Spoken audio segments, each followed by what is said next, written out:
General Waswa Kasirye Gwanga mu balwanyi abamanyi abalwana mu lutalo lwaleeta gavumenti ya Mwami Museveni y'omu ku bannayuganda abayivu ddala mukumbulira mu mboozi y'akafubo General Kasirye Gwanga yambula nti n'erinnya lye lyawandiikibwa ku Hall of Fame mu nkambi y'amagye oba mu ttendekero ly'amagye yasomera mu Gwanga ya Amerika eyo yasomerako musembere gamafiya gamaze Kasirye Gwanga ne gamubika twabagamba dda nti Kasirye Gwanga yafa dda yali yafa dda naye nga tebaagala kumubika kati bamaze tubataddeko akazito bamaze ne bayogera nti yafa bw'afudde leero. Kasirye Gwanga tafudde leero, omusajja yeereeta yekka mwamukwata ne mumutwala embuyambu mulina investigation ze mumukolako kakati essaawa zino mutugamba Kasirye Gwanga afudde tetubikkiriza. Kasirye Gwanga mwattamutte. You guys tetugenda kukkiriza bya Kasirye Gwanga, tetugenda kukkiriza bya Kasirye Gwanga mbusimanya afudde leero. Kasirye Gwanga mumusse mwamutta dda ate nga mumunoonya omusayiresi nga olw'okuba pulojekiti ya Kyagulanyi. Gano agasajja gasse Kasirye Gwanga. You guys tetusirika tomusse Kasirye Gwanga musse mutte mwattamutte Kasirye Gwanga tetugenda kubakkiriza abasajja mmwe. N'omuganda gwe tubadde tusigaza ali voko mu magye era naye mumusse bisajja mmwe. Banatta bameka tusirike Chairman Nyanzi nkulinze wano ogambye tulina gye tulaga yanguwa tugende. Tetugenda mbu Kasirye Gwanga mbu afudde olwaleero mbu afiiridde Nakasero bisirumwe. Kasirye Gwanga mubadde mwamutta dda, mubadde mwamutta dda. Tetufunye na budde musajja kudda ku mpewo mumusayirensinze. Omusajja mwe mwennyini mwe mwamukwata kati essaawa zino mubika mbu Kasirye Gwanga afudde. Baabano babika kati gavumenti ebika mbu breaking hot news Kasirye Gwanga afudde, naye nga tubadde twabagamba dde omusajja baamutta dda. Jjukira baali bamwagala dda kasa baamukwata nti agenze mu malwaliro gamagye ne bafuna oluwendo olumusayirensinga tazzeeko ngulu kubaako kyayogera kisembayo. So Museveni ogenda kutta bameka okutte musajja gwe. Buli awagira Bobi Wine buli awagira Bobi Wine gwe mutta. Kati Kasirye olw'okuba yabagamba abadde abalaga nti Bobi alimu omulamwa era musazeewo mutte, musazeewo musayirensinga ebisajja mmwe. Ffe tetugenda bikkiriza. Nabagambirawo Kasirye Gwanga mwattamutte ate amaze Kasirye Gwanga awezezza omwezi nga mwamutta, naye mubadde munoonya engeri gye mumubikamu nga mumanyi. Ffe twamubika dda ne tubagamba yamutta dda. Museveni tosobola kusayirensinga mwana waffe tusirike. Tetugenda sirika kisajja gwe. Tosobola kutta mwana w'abandi bw'otyo. Kasirye yeereeta yekka, mwe mwennyini mwamukwata ne mumugamba temulowooza nti twali tetujjukira. Mwamukwata mbu mulina bye mugenda omu-investigatingako. Bukyamutwala ku mu-investigatinga teyaddamu kwogera, teyaddamu kwe abafamire bonna ne basirika.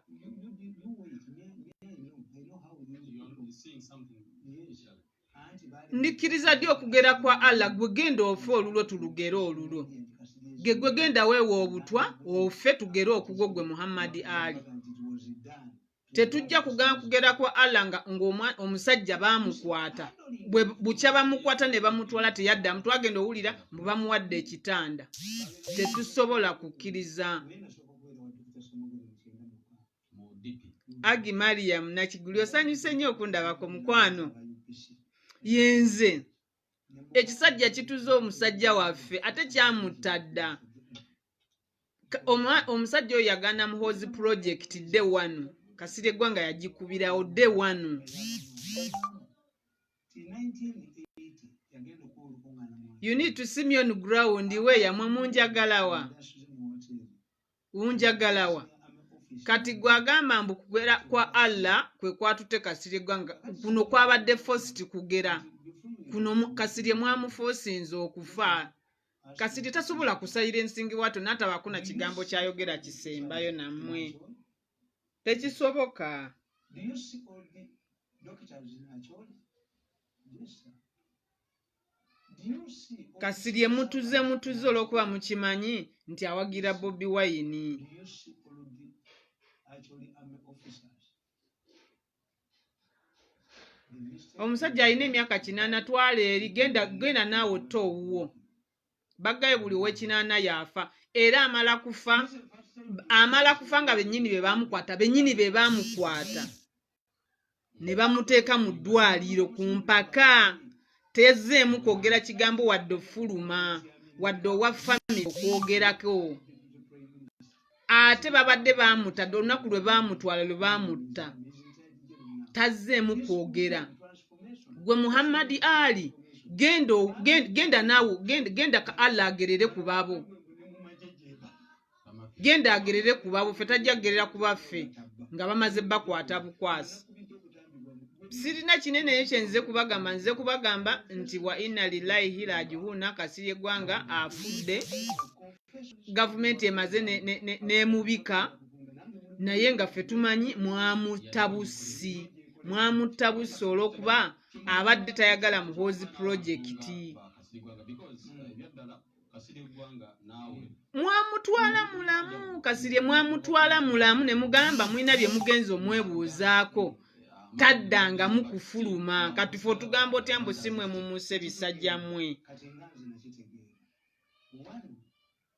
Museveni tolowooza mbu tuli basanyufu. Tetusobola kukkiriza bya Kasirye Gwanga. Kandi Peter bamaze obusajja ne tubutunya ne bumubika naye nga twabagamba omusajja yafa dda. Bino byonna byabadde babalimba busimanyi mbumbu ali mu critical condition. Driver wa Kasirye Gwanga ffe yali yatugamba dda omusajja yafa dda. Mubadde temukkiriza muntu n'omu kuyingira mu ddwaliro. N'abafamile temubakkirizaako kugenda kumulaba. Mubadde mwamutta dda ne mumuteeka mu bifiriji byammwe. Kati mumutuwe tugende tumuziike. Mumutuwe.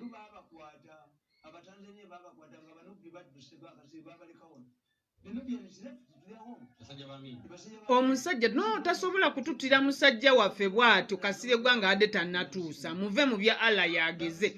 This was the first kill.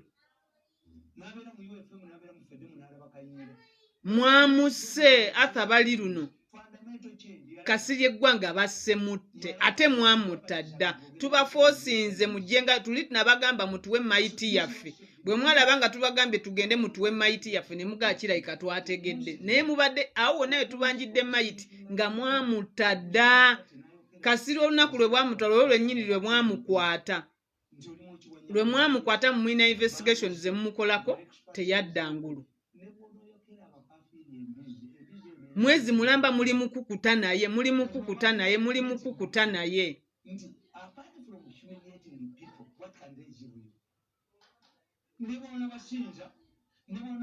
Brian Kasirye Gwanga biri biwayogera. Kasirye Gwanga kati mutuwa omulambo gwaffe ali temututeekako obukwakulizo. Mwali mwagaana omukuza mumukuzizza akaddiye mwakamukuza akaseera katono ate kati mwagala kwegira mbu mujja muzike. Mutuwa omulambo gwaffe ffe tujja mwezikira temumuteekako tayito z'amagye. Mutuwa omulambo gwaffe ffe tetwagalako tayito z'amagye tujja mwezikira.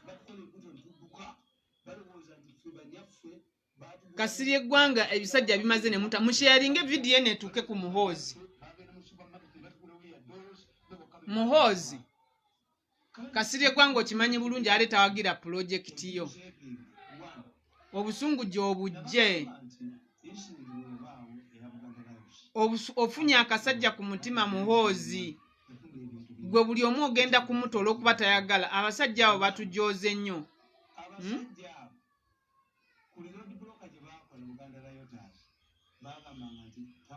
Kasirye Gwanga wumula mirembe kibi nnyo. Tolabye ku bukulembeze bwa Bobi Wine. nkimanyi mu mutima gw'omuntu obadde oyagala nnyo Bobi Wine era abasajja balowoozezza nti mu kalulu kano ogenda kuba w'amaanyi nnyo byalowoozezza nti mu kalulu kano ogenda kuba influential nnyo okuyekera Museveni. Wagaana nkujjukira bulungi Kasiregwa wagaana ogenda okuteekako kyepe empya nga bano bamuhozi bwe bazikutikira abaana abato wabigaana. Ebbanga lyonna nze nkimanyi wadde obadde obuzaabuza mbu Bobi Wine ojja muwagira 2026 mu mutima gw'omuntu obadde otegeeza mwaka guno.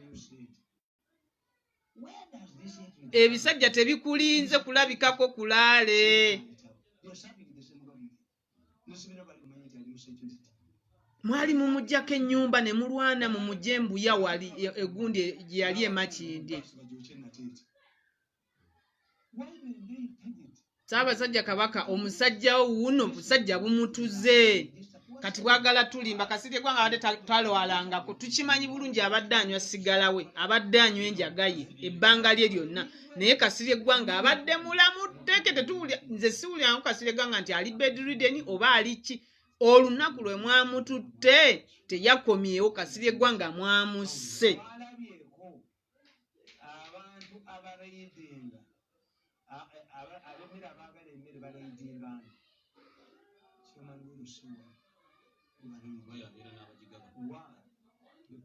Kasiregwa nga mwamusse.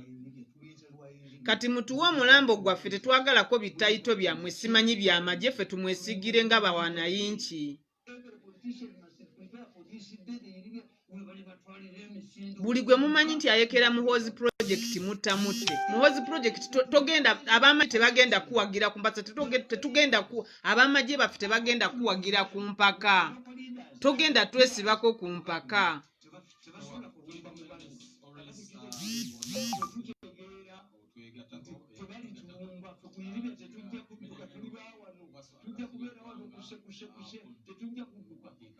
Kasiregwa nga temugamba mweni byesimbu afudde leero okimanyi bulungi Kasiregwa nga mubadde mwamutta dda nga mumutese mu bifiriji musharinge vidiyo netuuke ku Muhoozi mugenda kutta bameka gwe ne taatawo abamaje bonna ab'amaanyi mubasse kati mulina line wutta lino lisimanyi lyani lino likatumba Wamala muliwugusizza naye mumutta aveeko wakati yafuuse ekitagasa Katumba Wamala is a puppet.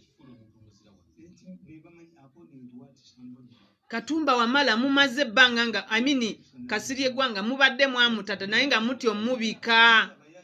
Twamaze kuteekawo pressure ku Facebook ku social media ne mumubika.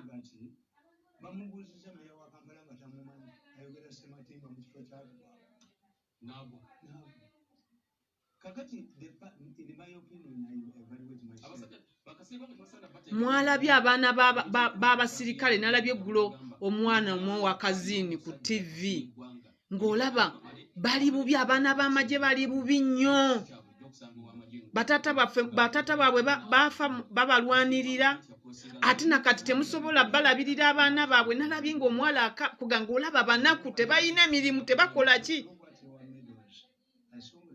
abasajja babalwanirira naye era muwulira mufa ku myaka 8 Kasiregwa nga gy'alina abadde atakyasobola nagenda mu field kulwana otawaaki muleka afe sigala we muleka afe kokolowe tomufosinga kufa. Sirina kinene kye mbadde nze kubagamba naye Kasiregwa nga wumula mirembe ffe mu mutima gwe ababadde abawagizi bo tukimanyi nti togenda kusirika era omulambo gwo tegusika.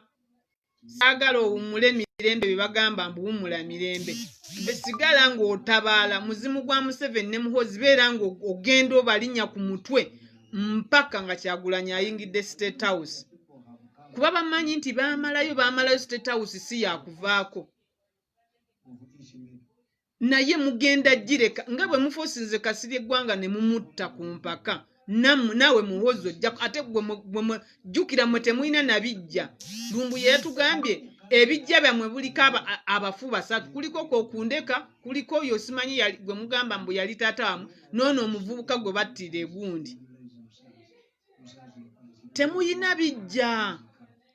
Kibalama baamutta dda, bagambye tugenda kunoonya bunoonya wali mayiti, omukama bw'anaatuyamba ne tumanya engoye ze baamuziikamu, naye Kibalama ye baamutta. Lumbuye yabagambye tulina kugenda wali ku Entebbe Road, simanyi tukyamirewa awo sayidi awo, twagala ku abo abamu abaamuziika bongere batugambe.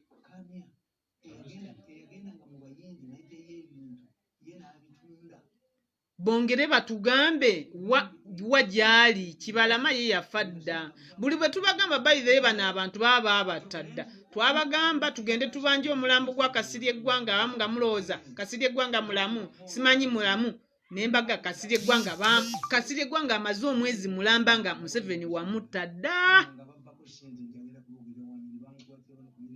Kati omubike essaawa zino kuhiroozidde.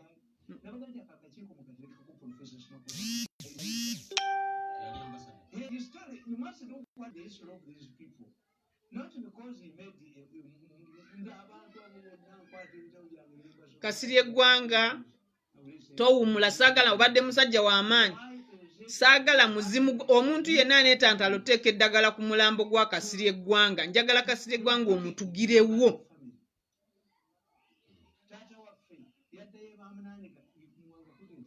Okitegeera? Omuntu yenna akuteekako eddagala omuzimu gwo gugaana okudda, njagala omuzimu gwo gudde gutabaale gukube buli kiramu mpaka nga Bobi Wine ayingidde State House. Francis Mwembezi who killed, tomumanya atta abantu baffe, who killed Kazini, who killed Felix Kaweesi,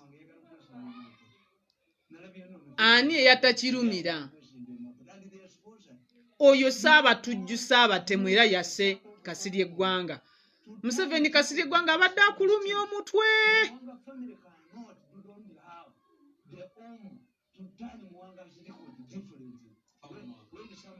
Emundu ezayonona Kasirye Gwanga, mundu zo omusajja abadde mu ntalo zammwe ng'alwana.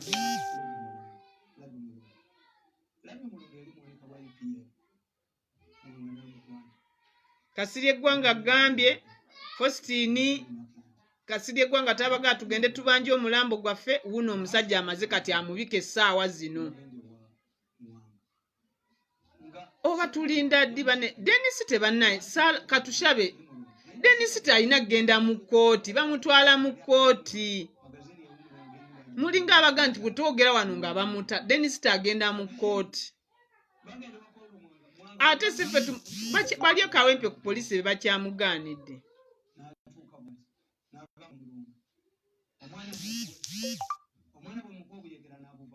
General Kasirye Gwanga, today government has announced him dead, but we told you guys that Kasirye Gwanga died long time ago. It's almost 1 month since Kasirye Gwanga was killed, was murdered, because Kasirye Gwanga mwamu arresting when he was alive.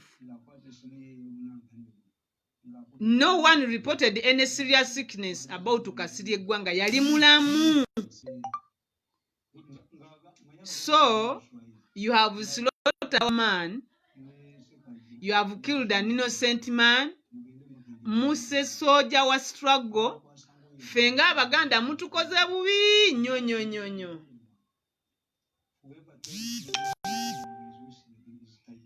Fenga Abaganda mutukubye omuggo gw'amaanyi, naye tekigenda tumala mu maanyi kupanuwa. So nze ye breaking news ze mbadde mbaleetedde, naye Muhoozi Museveni ne munatta buli w'amagye omunene, amagye tegabaagala. Ate projekiti ya Kyagulanyi ne muneerezi nga buli we mulowooza nti no w'amagye amwe ayagala nnyo Kyagulanyi. Ife bamwana yinki ffe twagala Kyagulanyi.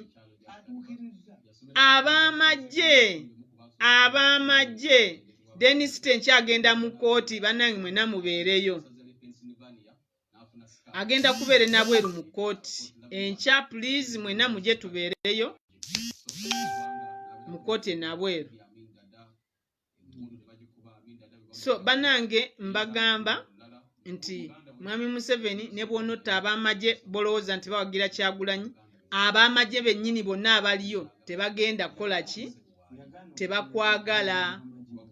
Kyogenda okukola mpozi ogenda pangisa amagye g'e Rwanda gonna ogaleete Uganda, naye tewali mwana gogenda kukkiriza, teri mwana waffe w'amagye agenda kukkiriza kuba abantu baffe masasi.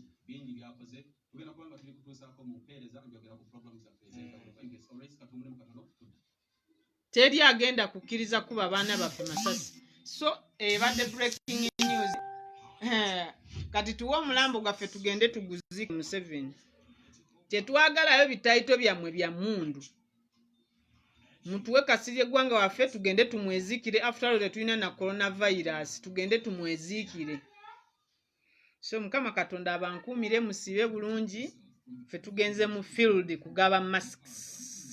Ne Honorable Zaake Manya abatumidde saawa yonna tugenda musalako.